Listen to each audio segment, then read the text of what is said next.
Desaparecer es imposible en la existencia que conocemos. Desaparecer cosas, personas, siempre ha sido asunto de magos. Pero si la desaparición es cosa de magos y artistas, ¿por qué existe en la tipología delictiva el concepto de desaparición forzada? ¿Cómo fue que la criminología, que es una disciplina basada en hechos, comenzó a hablar de desapariciones? ¿Qué tuvo que pasar para que eso sucediera?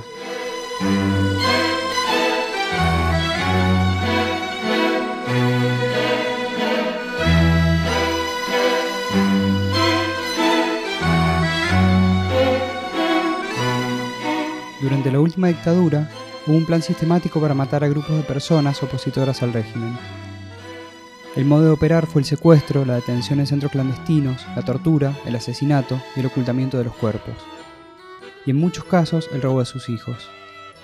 A las personas que se mató y cuyos cuerpos fueron escondidos, se las llama detenidos desaparecidos. Estos desaparecidos incluyen a hombres, mujeres, niños y niñas. La idea que lleva implícita el término desaparición forzada es un crimen cometido por el Estado o un agente estatal o una fuerza paramilitar y la desaparición física de la persona que es víctima de ese crimen. Se utiliza el término desaparición porque no se ajusta a ningún otro término de los legales, es decir, no tenemos la certeza de que hay una muerte, de que hay un homicidio, tampoco tenemos la certeza de que hay una privación de libertad, no hay un secuestro, no hay nada que nos permita decir o saber dónde está esa persona, en qué condiciones está esa persona. ¿Qué nombra la desaparición forzada? Yo creo que nombra lo innombrable, porque no puede decir muerto, no puede decir asesinado, porque no está el cuerpo. Es un término tristemente asumido por el Estado argentino, pero actualmente siguen existiendo hechos de esa naturaleza y por eso se lo utiliza. Mariú Carrera forma parte de la Organización de Familiares de Detenidos Desaparecidos por Razones Políticas de Mendoza. ¿Cómo fue que Mariú empezó a nombrar la desaparición forzada? ¿Cómo fue que eso entró en su vida? Bueno, eso entra el 21 de octubre de 1976, cuando de nuestra casa secuestran a mi primer esposo, a Rubén Bravo, que era secretario general de actores de la Asociación de Actores de Mendoza, y continúa después con la desaparición de mi hermano Marcelo, el 24 de noviembre, y después de Adriana Bonoldi, su esposa, que estaba embarazada. A eso, bueno, la suma de la desaparición de otros compañeros. Rubén, Marcelo, Adriana y el bebé de Adriana jamás regresaron a su casa. Mariú aún está buscando saber la verdad sobre lo que pasó con ellos. Supimos luego que el bebé de Adriana no fue el único secuestrado por la dictadura, porque más de 30 años después, algunos de esos bebés desaparecidos habían sobrevivido, y pasaron muchos años de su vida sin saber su identidad, hasta que se hicieron adultos y comenzaron a averiguarla. Uno de esos bebés es Claudia. Soy Claudia Domínguez Castro, nieta restituida número 117. El término desaparición forzada en sí lo escuché posterior a mi restitución. Anteriormente escuchaba el término desaparecidos y en realidad el término desaparecidos era una palabra etérea, intangible. Realmente después de mi restitución empecé a escuchar que la desaparición forzada había tocado a mi papá y a mi mamá, y en esa búsqueda y en esa necesidad de información, de buscar bibliografía, de escucharla en los juicios, de que me la explicaran inicialmente los abogados, pude, digamos, decir que la desaparición forzada nos había tocado a los tres. Los nietos recuperados, como Claudia, fueron reconstruyendo su historia y la de sus padres desaparecidos a partir de lo que otros familiares les fueron contando. Sin embargo, esa historia sigue llena de zonas inciertas. En realidad mi mamá, que se la llevan un 9 de diciembre del año 77, a partir de ese momento no se sabe, no hay información en cuanto a dónde estuvo y qué es lo que sucedió con ella. Sí ratificamos que yo he nacido en algún centro clandestino, no se sabe dónde, no fue vista, y a partir de allí el momento en el que llego a la familia que me cría es el 15 de marzo. Mi partida de nacimiento está dada el 13 de marzo del año 78, por lo cual está dentro de la fecha probable de parto, o sea, no es tan alejada. Mi mamá tenía fecha probable de parto el 10 de marzo o a partir del 10 de marzo, por lo cual sería una fecha real.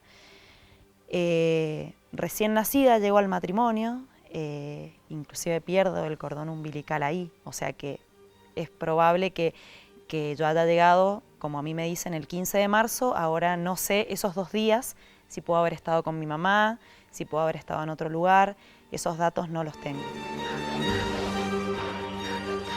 El delito, para el derecho penal, es un acto que abandona el camino de la ley. ¿Cómo fue que el derecho penal abandonó el camino de lo empíricamente posible? ¿Cómo fue que tuvo que nombrar un delito como desaparición? Nosotros lo comenzamos a incorporar en la Argentina en la última dictadura militar, porque fue una práctica sistemática de la última dictadura. No comienza siendo una desaparición forzada, comienza siendo un secuestro y comienza con la expectativa, la credulidad de que los vamos a encontrar, de que los van a entregar, de que los van a regresar a la casa. Entonces, durante muchos años es eso lo que nosotros mantenemos. Y cuando vamos pidiendo aparición con vida o verdad y justicia, en realidad para nosotros la única verdad aceptable era el regreso de ellos con vida. Los hechos no eran catalogados como desapariciones forzadas, fueron catalogados muchos de ellos como privaciones ilegítimas de la libertad, como dije recién. Cuando el tiempo que esa privación ilegítima de la libertad se prolongaba y no había posibilidad de creer que esta persona seguía con vida, se juzgaba como homicidio. Entonces, cuando nosotros hemos tenido que juzgar los hechos cometidos en la última dictadura militar, si bien hablamos de desaparición forzada, a los responsables que se ha condenado, no se los ha condenado por ese delito, porque cuando cometieron esos hechos, eso no existía como delito. A la pena de prisión perpetua, inhabilitación absoluta y perpetua, por ser partícipe primario penalmente responsable de los delitos de privación abusiva de la libertad agravada por mediar violencia y amenaza.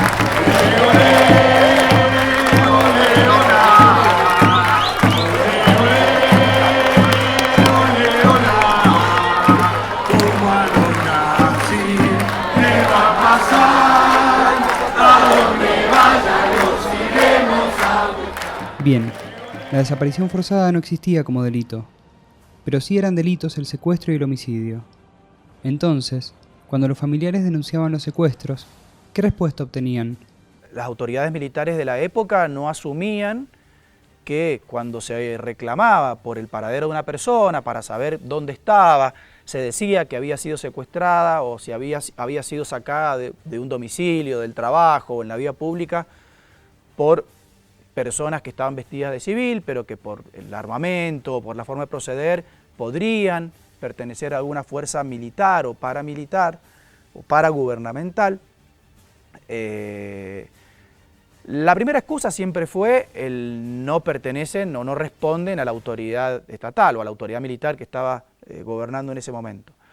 La segunda respuesta es, bueno, denos un dato más, díganos algo más, porque si su hijo, por ejemplo, le decían a las madres, usted nos dice que militaba en alguna organización política, en alguna organización estudiantil, bueno, puede estar escondido, en virtud de los decretos que se han dictado y se prohíben este tipo de actividades, puede que se haya ido del país, que esté en otro lugar.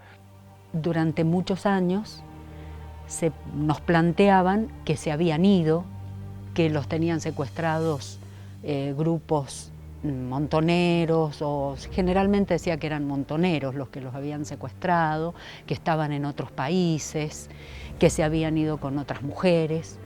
A partir de la investigación de los organismos de derechos humanos, las mentiras del sistema judicial empiezan a salir a la luz. CONADI me contacta en el año 2015 para, bueno, decirme que debido a un proceso de investigación se había detectado que mi partida de nacimiento, que en ella habían posibilidad de información fraudulenta, que eso no estaba constatado y que bueno, la única posibilidad de constatarlo era ofrecerme que voluntariamente me hiciera un ADN. En ese momento yo me asombro de esa información porque digo, primero no tenía idea, no tenía nada de información, más allá de que yo veía y que sabía que se estaban buscando nietos o que estaban buscando hijos de personas desaparecidas, pero yo seguía sin tener esa materialización del hecho, o sea, seguía pensando que quiénes eran esos desaparecidos, qué había sucedido, si algo habrían hecho, no sé, no eran materializados, no eran reales para mí. La realidad se construye de hechos, pero también de relatos. Somos la historia que nos contaron sobre nosotros, o quizás también somos la historia que se nos ocultó. Y ahí empecé como a unir esos eslabones dudosos que había tenido en mi vida con respecto a historias, con respecto a personas, pero en mi interior lo seguía negando, seguía diciendo no, esto es una movida, algo que alguien quiere hacer tal vez para hacerme daño, tal vez con algo que yo no sé, o con algo que quieran hacerle a mis padres de crianza, y de esa manera lo manifiesto en ese llamado, pero bueno, a la vez en mi interior uní todo y dije, esta es la verdad que yo estaba buscando. Esta construcción fue asumida por el Estado con la vuelta a la democracia. En el 79 la Comisión Interamericana de Derechos Humanos viene a Argentina, hace una visita, recibe denuncias, inspecciona posibles centros de clandestinos de detención, que obviamente para esa época se ayornaban y no parecían centros de detención, se entrevistó con autoridades y bueno, en su informe, que es un instrumento riquísimo también para la historia argentina, ya hablan de hechos y denuncias de desapariciones forzadas.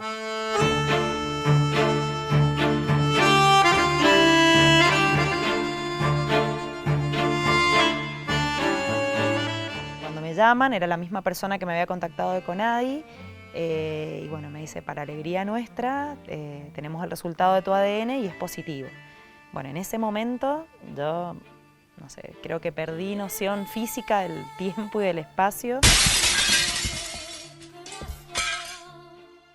Los padres de Claudia siguen desaparecidos. Hasta hoy no se han encontrado sus restos. Sin embargo, los familiares de detenidos desaparecidos, durante años, investigaron, levantaron tumbas y buscaron a sus compañeros. El hallazgo de los restos de algunos de ellos sirvió como prueba para juzgar los crímenes de muchos más. Cuando los familiares encontraban los restos de sus compañeros, los inundaba una extraña alegría. ¿Qué se siente al enterrar a un compañero desaparecido?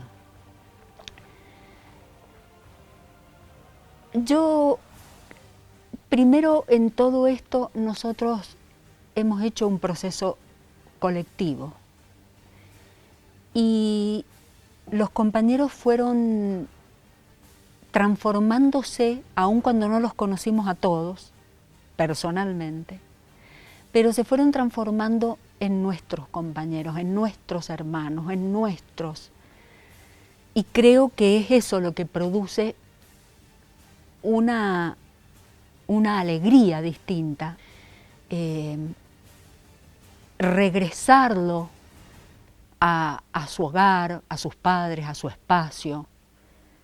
Y por otro lado, demostrar que no se había ido con otra, que no era un cualquiera, que estaba a 4 metros de profundidad con 32 balazos en el cuerpo, y que eso era una prueba para la justicia. Y nosotros buscábamos pruebas para demostrar que todo lo que nos habían dicho eran mentiras. Lo primero que tuve en mi cabeza fue ordenar ese momento que para mí fue trágico, era una información totalmente descolocada de lo que yo suponía, porque cuando yo me hice el análisis de ADN supuse que me iba a dar negativo. Pasaron tantas de esas cosas, de ordenar y estructurar esa tragedia, que era en ese momento esa noticia, que lo que menos hice fue preguntar por mis padres, por mis abuelos, no lo hacía material. Me pregunto, no sé quiénes son mis padres. O sea, no pregunté ni siquiera el nombre de mi papá y de mi mamá, esa persona que llamaba Así es que en un mensaje de texto le pido por favor que me mande, por eso tan frío todo, cómo a uno cuesta o cómo evoluciona esto de la información, de lo material, de cómo va uno transitando esto desde el inicio hasta este momento, que por mensaje de texto me entero cómo era el nombre: Gladys Castro y Walter Domínguez.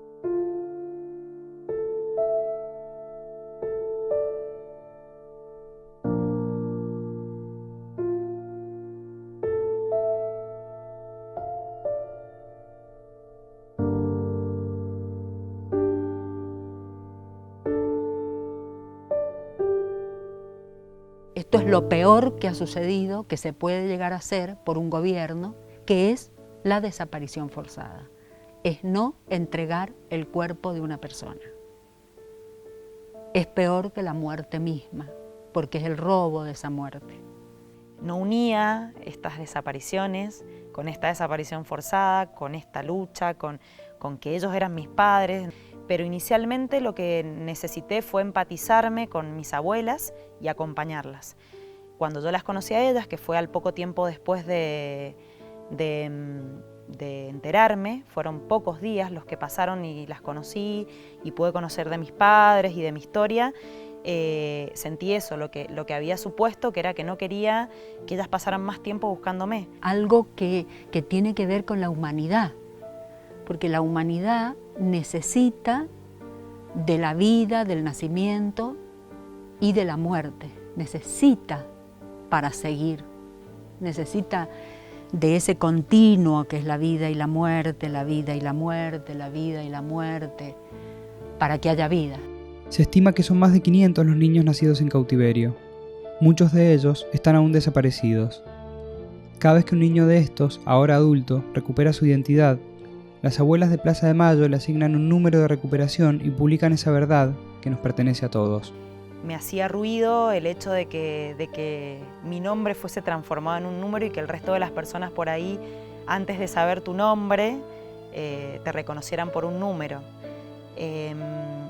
Pero el paso del tiempo hizo que yo ahora me sienta como bendecida un poco con ese número, porque fui la afortunada número 117, y mis abuelas también.